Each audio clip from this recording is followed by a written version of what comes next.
తెలంగాణలో త్వరలో 14,236 పైగా అంగన్వాడీ ఉద్యోగాలకు భర్తీ చేయనున్నట్లు స్త్రీ మరియు శిశు సంక్షేమ శాఖ మంత్రి సీతక్క తెలిపారు. 14,236 పోస్టుల భర్తీకి సర్కారు ఆమోదం. ఎమ్మెల్సీ ఎన్నికల కోడ్ ముగిశాక జిల్లాల వారీగా నోటిఫికేషన్లు. రాష్ట్రంలోని అంగన్వాడీ కేంద్రాల్లో భారీ సంఖ్యలో పోస్టులను ప్రభుత్వం భర్తీ చేయబోతోంది.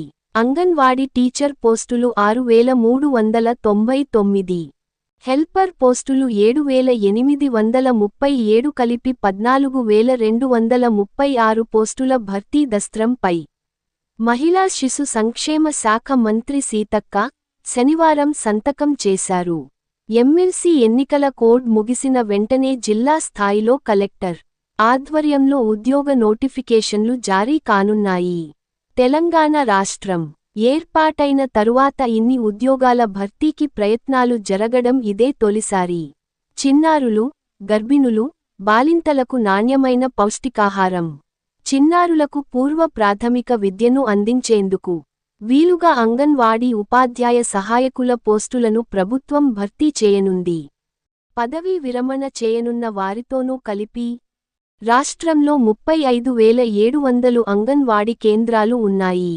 ఒక్కో కేంద్రంలో టీచర్తో పాటు హెల్పర్ తప్పనిసరి. గతంలో ఈ పోస్టులకు ఎంపికైన వారిలో పలువురు రాజీనామాలు చేయడం, ఇప్పటికే పనిచేస్తున్న వారికి సూపర్వైజర్లుగా పదోన్నతులు రావడంతో సిబ్బంది కొరత నెలకొంది.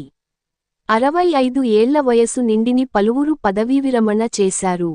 ప్రస్తుతం పని చేస్తున్న వారిలో 65 ఏళ్ల వయసు దాటిన టీచర్లు 3,914 మంది ఉన్నారు. కేంద్ర మార్గదర్శకాల ప్రకారం వీరందరూ పదవీ విరమణ చేయనున్నందున ఆ పోస్టులను నోటిఫికేషన్లో పేర్కొనేందుకు ప్రభుత్వం అనుమతి ఇచ్చింది. ఇంటర్మీడియట్ అర్హత తప్పనిసరి. గతంలో అంగన్వాడీ టీచర్ పోస్టులకు కనీసం 10వ తరగతి పాసై ఉండాలన్న నిబంధన ఉండేది. కేంద్రం జారీ చేసిన నూతన మార్గదర్శకాల ప్రకారం టీచర్తో పాటు హెల్పర్లకు కనీసం ఇంటర్ పాసైన అనుభవం ఉండాలి. దీంతో ఇంటర్మీడియట్ అర్హతను తప్పనిసరి చేయనున్నారు. అంగన్వాడీ పోస్టుల భర్తీకి వయోపరిమితి 18 నుంచి 35 ఏళ్లుగా కేంద్రం పేర్కొంది. మొత్తం ఖాళీలు ఇలా: పదవీ విరమణ చేయనున్న సిబ్బంది 3,914, టీచర్ పదోన్నతులకు అర్హులైన సహాయకులు 567, ఖాళీగా ఉన్న అంగన్వాడీ టీచర్ పోస్టులు 1918, ఖాళీగా ఉన్న సహాయకుల పోస్టులు 7,837. భర్తీ చేయనున్న మొత్తం పోస్టులు 14,236. జిల్లాల వారీగా గుర్తించిన ఖాళీలు.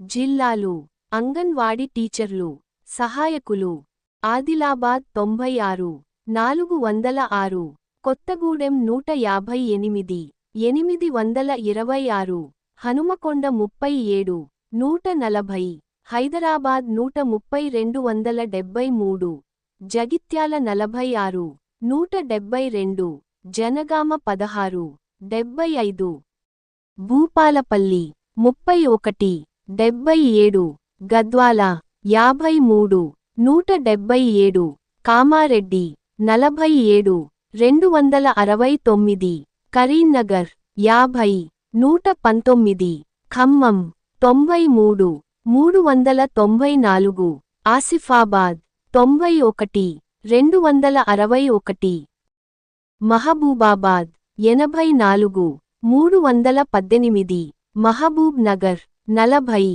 199, మంచిర్యాల 57, 257, మెదక్ 25, 266, మేడ్చల్ 51, 157, ములుగు 73, 233, నాగర్ కర్నూల్ 103, 387, నల్గొండ 88, 374, నారాయణపేట 29, 106, నిర్మల్ 55, 276, నిజామాబాద్ 50, 290, పెద్దపల్లి 37, 117, రాజన్న సిరిసిల్ల 21, 53, రంగారెడ్డి 46, 365, సంగారెడ్డి 35, 274, సిద్దిపేట 57, 145, వికారాబాద్ 49, 238, సూర్యాపేట 61, 191, వనపర్తి 34, 112, వరంగల్ 35, 172, భువనగిరి 40, 118, టీచర్ పోస్టులు పదవీ విరమణ, పదోన్నతుల ఖాళీలు మినహాయించి 567 మంది సహాయకులకు టీచర్లుగా పదోన్నతి. కేంద్ర ప్రభుత్వం మార్గదర్శకాల మేరకు అంగన్వాడీ టీచర్ పోస్టుల భర్తీలో 50% సహాయకులకు కేటాయించాలి. అయితే ప్రస్తుతం పని చేస్తున్న సహాయకుల్లో టీచర్లుగా పదోన్నతి పొందేందుకు చాలా మందికి విద్యార్హతలు లేవు. ఇంటర్మీడియట్ పాసైన హెల్పర్లు 567 మంది మాత్రమే ఉన్నట్టు శిశు సంక్షేమ శాఖ గుర్తించింది. వారందరికీ పదోన్నతులు లభించే అవకాశాలున్నాయి. Thanks for watching KSK winners YouTube channel. ఇలాంటి మరిన్ని వీడియోస్ కోసం నా ఛానల్ ని సబ్స్క్రైబ్ చేసుకోండి. ప్రక్కనే ఉన్న బెల్ ఐకాన్ ని ప్రెస్ చేయండి. మీకు వీడియో నచ్చితే ఒక్క లైక్ చేయండి. Thank you so much.